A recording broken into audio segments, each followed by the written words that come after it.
आज हम पढ़ेगा अवतल दर्पण रे प्रतिबिंब गठन।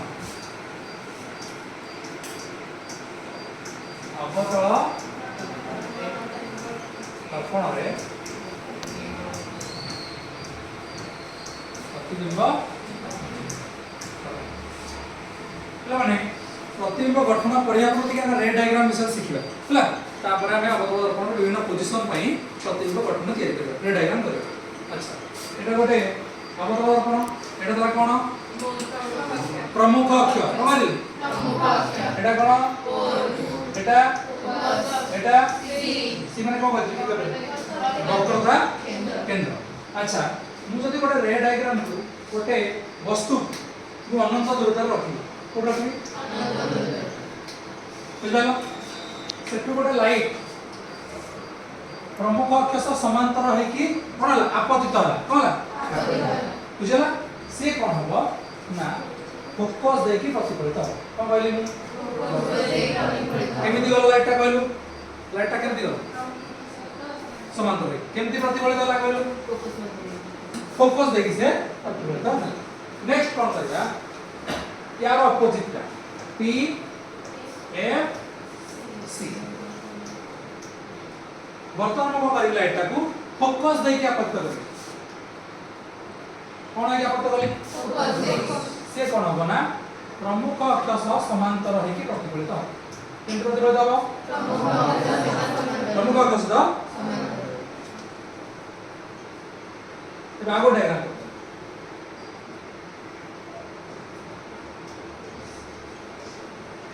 मो लाइट टा को वर्तमान केंद्र एटा सी दे दी केंद्र है सी दे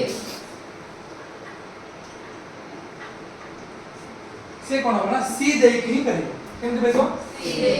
सी दे की केमति गला सी हेला केमति सी दे एबे आ गोटे करबा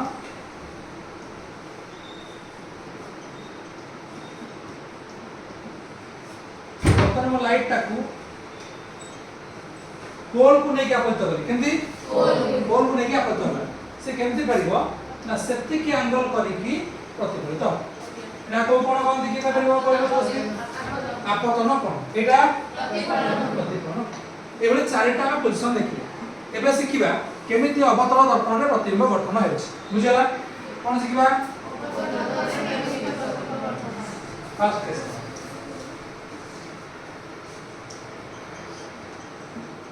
P F C प्रथम वस्तु को रखबा अनंत दूरता रे कोड रखबा अनंत दूरता रखबा बुझा के पछाने से कर ठीक है मैं आलोक रश्मि को प्रमुख अक्ष सहित समांतर करी रही और नहीं एटा से ये दिना का प्रतिफलित है कोडे प्रतिफलित होला कि बेबे कहलु सोचली फोकस रे प्रतिफलित होला कोन को भली आले कि बेबे मनोज बेबे क्षुद्र आले अति क्षुद्र आले एटी प्रतिबिंब को भली आला अति क्षुद्र आ कोन वास्तव उल्टा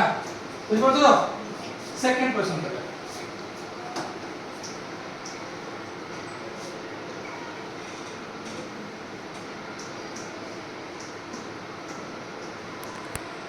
मोबाइल को रस्सी को स्थिर बाहर रख कोडी स्थिर बाहर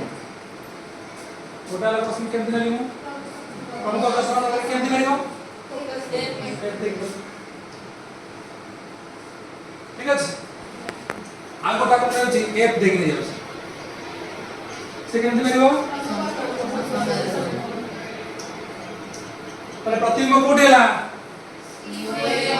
C और F प्रतिबिंब डेला कोडी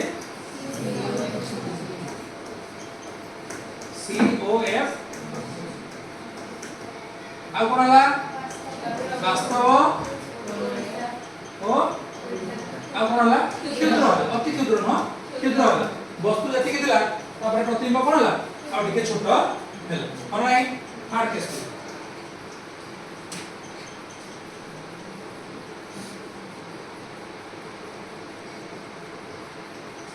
एबे मो रखी C रो ऊपर को रखी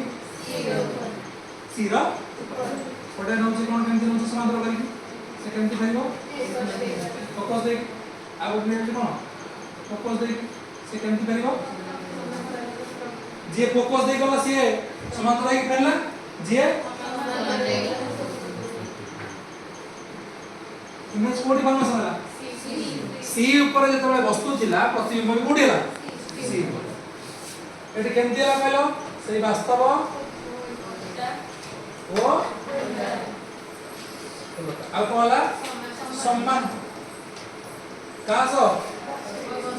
वस्तु सो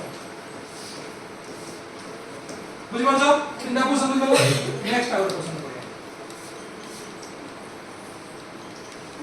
पी एफ एम सी और एफ मझी को रही अछि कोडी अछि सी और एफ समाधान करने लेली केमति भाइबो फोकस देई फेल ठीक अछि आ गोटे लोग रसिंग कोन होछि फोकस देई जाय केंद्र ले फोकस देई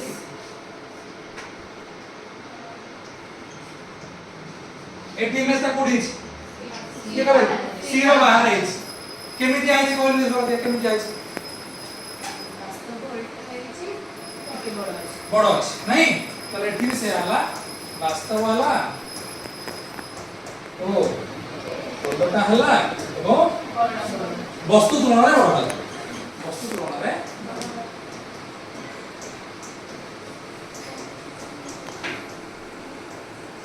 होला ये केतना नंबर पढैली मु केतना नंबर बस देखो वस्तु जति की आगो आगो जाउची प्रतिबिंबटा कहउची गोटे गोटे स्टेप पछ पछ जाउची मन भाई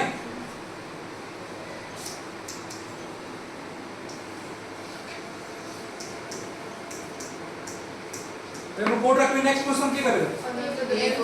एफ ऊपर कोड रखबी एफ ठीक है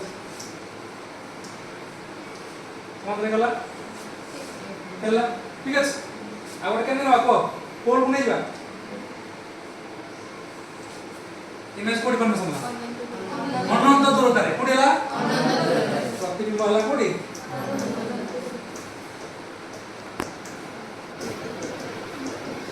एटा प्रैक्टिकल माध्यम रे हम देखबा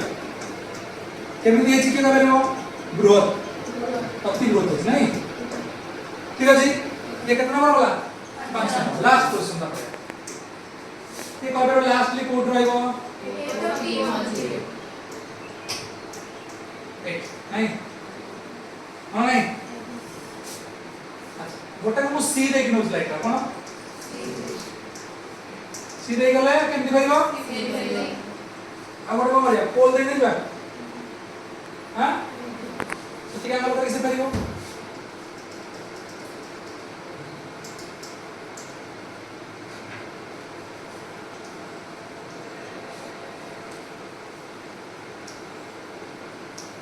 इमेज कोड हला कि नबेरो दर्पण रो एटा को वास्तव कहया आभासी कहला कोन आभासी आभास बोलटा कहला कोन कहला सळ आ कोन आइछ नबेरो कि बृहत वस्तु अपेक्षा बृहत अति बृहत नहीं बुझ पाइले कि समझते हमें कोन बोलले ताले अवतरण दर्पण रे प्रतिबिंब केतना पोजीशन बोलले 6टा पोजीशन मु प्रतिबिंब सॉरी वस्तु को 6टी पोजीशन रखी प्रतिबिंब गुडा गठन सिखि ठीक अछि चल